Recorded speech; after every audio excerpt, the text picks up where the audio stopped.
Assalamualaikum warahmatullahi wabarakatuh, sahabat YouTubers dimanapun berada, yang di Allah, yang dalam penjagaan malaikat Allah, yang dalam cinta kasih Rasulullah, yang dalam cinta kasih Nabi-Nabi Allah kita, semoga dalam keadaan sehat walafiat. Amin ya Allah ya. Nahmaduhu wa nasta'inuhu faya mudillallah faya hadillah. Kaulo nyuhunkeun pangampura ka sakabeh alam dunya, ka sakabeh para ulama, para kiai, para habaib, para asyatid yang kulo cintai, dan janganlah kalian mencaci, menggunjing atau mencarakan aib para ulama, karena beliau-beliaulah ulama-ulama yang termasyhur dan yang termulia, yang telah berjasa menyiarkan dan menyebarkan agama-agama beliau, agama-agama Islam rahmatan lil alamin. Nahmaduhu wa nasta'inuhu fa ya mudillallah fa ya hadi.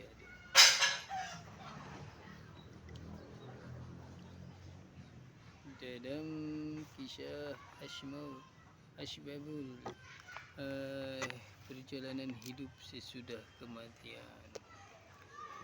Di sini kita belajar sekaligus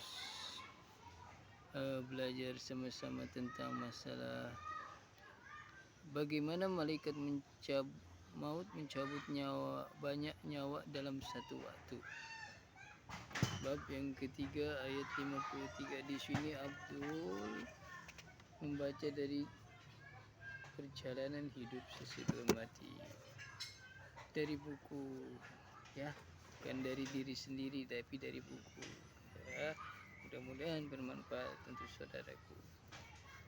53 di bab 53 dari buku, ya. Kalau dari diri sendiri nggak berani, takut salah. Soalnya kalau salah sudah nggak ada yang dibenarkan lagi, sudah ada yang nggak ngebenarin lagi. Ya, sekarang baca tentang bab yang ketiga, tugas malaikat mencabut nyawa. Bagaimana malaikat maut mencabut nyawa, banyak nyawa dalam satu waktu.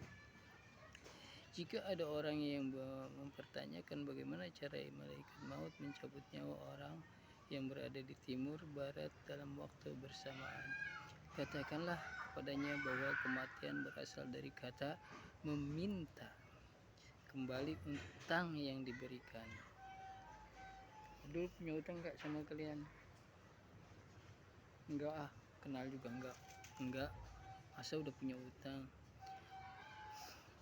Kematian berasal dari kata meminta kembali utang yang diberikan. Apabila utang tersebut diambil, maka tidak ada yang tersisa darinya. Pada satu sisi kematian itu disandarkan kepada malaikat maut karena dia yang langsung mencabut nyawa seorang makhluk. Tetapi pada sisi lain disandarkan kepada para malaikat yang membantu malaikat maut karena ia juga mempunyai wewenang dalam hal tersebut. Pada sisi lain kematian tersebut disandarkan kepada Allah karena hakikatnya dialah yang mewafatkan para makhluk, dan semua malaikat akan selalu taat dan patuh terhadap segala perintah Allah Subhanahu wa ta'ala. Sebagaimana yang terdapat dalam firman Allah, Allah memegang jiwa orang ketika matinya dan memegang jiwa orang yang belum mati dan di waktu tidurnya. Maka dia tahanlah jiwa orang yang telah dia tetapkan kematiannya, dan dia melepaskan jiwa yang lain sampai waktu yang ditentukan. Sesungguhnya pada yang demikian itu terdapat tanda-tanda kekuasaan Allah bagi kaum yang berfikir. Surat Az-Zumar ayat 42. Dan dialah Allah yang telah menghidupkan kamu, kemudian mematikan kamu, kemudian menghidupkan kamu lagi. Sesungguhnya manusia itu benar-benar sangat mengingkari nikmat Allah. Surat Al-Hajj ayat 66. Yang menjadikan mati dan hidup supaya dia menguji kamu, siapa di antara kamu yang lebih baik amalnya, dan dia maha perkasa lagi maha pengampun. Al-Kalbi berkata, setelah malaikat maut mencabut ruh seseorang, dia kemudian menyerahkan ruh tersebut kepada malaikat rahmat dan malaikat ajab. Apabila orang mukmin maka malaikat maut menyerahkan ruhnya kepada malaikat rahmat. Tetapi apabila orang kafir maka malaikat maut menyerahkan ruhnya kepada malaikat ajab. Ini adalah makna yang tersurat pada hadis Al-Bara ini dalam sebuah riwayat Rasulullah Sallallahu Alaihi Wasallam menceritakan bahwa malaikat maut memanggil para arwah seperti seseorang memanggil kudanya. Ya hibu, maknanya memanggil sebagaimana yuhibu, maknanya memanggil. Sebagai contoh berikut ini, pemuda ini memanggil domba atau untanya dengan berteriak supaya domba atau unta tersebut kembali. Itulah sahabat tentang tugas malaikat pencabut nyawa.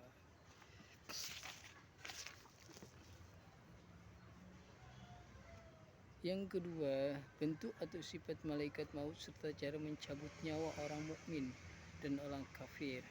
Para ulama mengatakan bahwa bagaimana menyaksikan dan rasa takut yang menyelimuti ketika kedatangan malaikat maut adalah sesuatu yang tidak dapat digambarkan dahsyatnya. Ia hanya diketahui oleh mereka yang merasakan.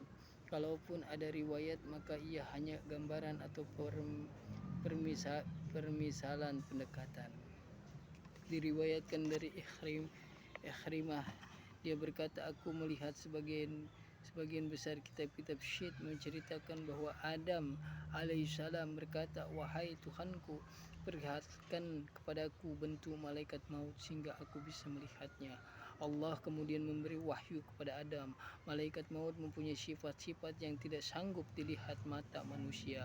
Maka aku akan menggambarkan kepadamu bentuk malaikat maut seperti yang aku berikan kepada para rasul serta orang-orang pilihan. Allah kemudian mengutus malaikat Jibril dan Mikail kepada Adam alaihissalam yang membawa malaikat maut dan bentuk seekor domba yang memiliki sayap, yang mana sayapnya berjumlah 4.000 di antara sayap-sayap tersebut. Ada yang panjangnya melampaui panjang bumi dan langit. Ada yang panjangnya melebihi panjang dua bumi, ada yang melebihi arah timur yang paling jauh, dan ada yang melebihi arah barat yang paling jauh. Di hadapannya terbentang bumi dengan semua gunung, lembah, danau, jin, manusia, binatang, segala laut, segala laut, segala liang dan lubang, semua bagaikan biji sawi yang terletak di tengah guru Sahara. Mata yang banyak tidak terbuka kecuali pada tempat para kaum pilihan Allah Subhanahu wa taala. Sedangkan sayap kiri untuk kaum kafir terdapat duri, pecongkel, besi dan gergaji-gergaji. Yang kedua, bentuk atau sifat malaikat maut serta cara mencabut nyawa orang mukmin dan orang kafir.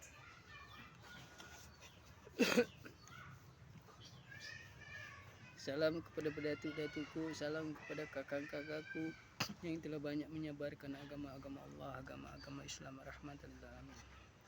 Lalu Adam pingsan sambil berteriak keras dan baru tersadar pada hari ke-7. Ketika bangun, keringatnya harum seperti kasuri. Dari kitab An-Nasahih oleh Ibnu Ja'far Al-Wahis yang bergelar Abu Hashim Muhammad Ibnu Muhammad, diriwayatkan dari Ibnu Abbas radhiyallahu bahwa Nabi Ibrahim meminta malaikat maut untuk memperlihatkan cara dia mencabut nyawa seorang mukmin. Malaikat maut kemudian berkata, palingkan wajahmu dariku. Ibrahim kemudian memalingkan wajahnya, dan ketika menoleh ke arah malaikat maut, tiba-tiba dia melihat malaikat maut dalam bentuk seorang pemuda yang tampan dengan pakaian yang indah, bau yang wangi serta muka yang berseri-seri. Ibrahim berkata kepada malaikat maut, demi Allah, walaupun seorang tidak pernah mendapat nikmat sedikit pun, jika dia melihat kamu dalam bentuk seperti ini, pasti hal itu akan cukup baginya. Ibrahim kemudian berkata, perlihatkanlah caramu mencabut nyawa orang kafir. Malaikat maut kemudian berkata kepada Ibrahim, kamu tidak akan kuat menyaksikannya. Nabi Ibrahim menjawab, tapi aku ingin sekali melihatnya. Malaikat maut kemudian berkata, palingkanlah wajahmu dariku. Ketika Ibrahim menolehkan kembali wajahnya ke arah malaikat maut, dia melihat malaikat maut itu dalam bentuk seorang laki-laki yang hitam legam dan wajahnya mengerikan, kakinya berada di bumi dan kepalanya berada di langit. Rambut-rambut di tubuhnya terdapat api yang menyala-nyala. Ibrahim berkata kepada malaikat maut, demi Allah, seandainya orang kafir tidak menerima hukuman apa-apa selain hanya memandangmu, maka hal itu cukup baginya. Ibnu Abbas radhiyallahu mengatakan bahwa Ibrahim alaihissalam adalah orang yang sangat cemburu. Dia mempunyai sebuah rumah yang digunakan sebagai tempat beribadah. Setiap hari dia pergi keluar rumah dan tidak lupa mengunci pintu rumahnya. Setelah dia kembali ke rumah ibadahnya, tiba-tiba dia melihat seorang pemuda berada di dalam rumah ibadahnya. Ibrahim, siapa yang masukkanmu di dalam rumahku? Orang itu menjawab, pemiliknya. Ibrahim berkata, aku pemilik rumah ini. Orang itu kemudian berkata, yang masukkanku adalah pemilik yang lebih berhak memiliki rumah ini dibandingkan kamu. Ibrahim kemudian bertanya, apakah kamu malaikat? Laki-laki itu menjawab, benar, aku malaikat maut. Ibrahim kemudian bertanya lagi, bisakah kamu perlihatkan kepadaku caramu mencabut nyawa seorang mukmin? Malaikat itu menjawab, ya. Tiba-tiba Ibrahim mendapat malaikat itu dalam bentuk seorang pemuda yang mempunyai wajah tampan, pakaian yang indah dan baunya yang wangi.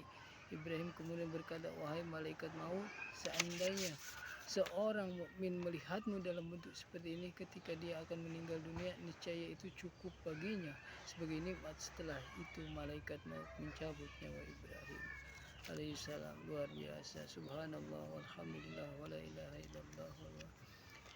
Alhamdulillah, inilah kisah perjalanan hidup sesudah mati dari buku yang Abdul baca. Semoga bermanfaat untuk saudara-saudaraku, sahabat-sahabatku dimanapun berada, baik di arah timur, tenggara, beratan, barat daya. Wabillahi taufiq wal hidayah. Wassalamualaikum warahmatullahi wabarakatuh. Kita santai sebentar, kita menghibur diri kita agar tidak galau. Ya sahabat, di sini pun kita Abdul belajar main kita. Apapun bisa, murtalan, bikin rumah bisa, ngeruag rumah bisa, masak bisa, bikin pohon pisang bisa. Nanam biji tanam bisa, insya Allah.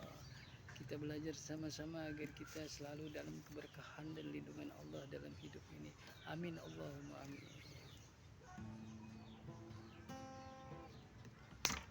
Banyak nyamuk di rumahku gara-gara kamu.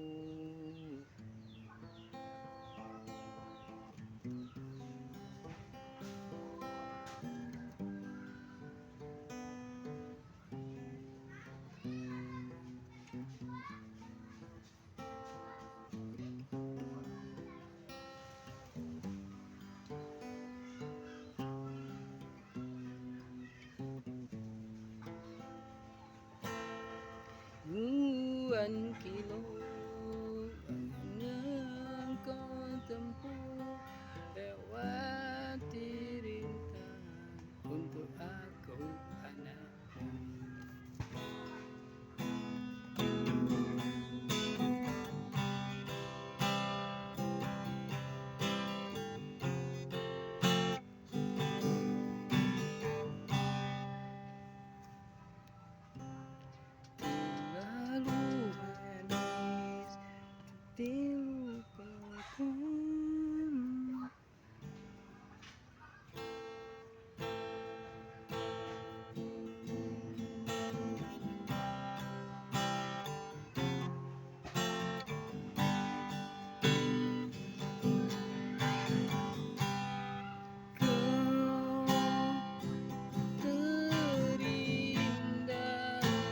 Selalu terindah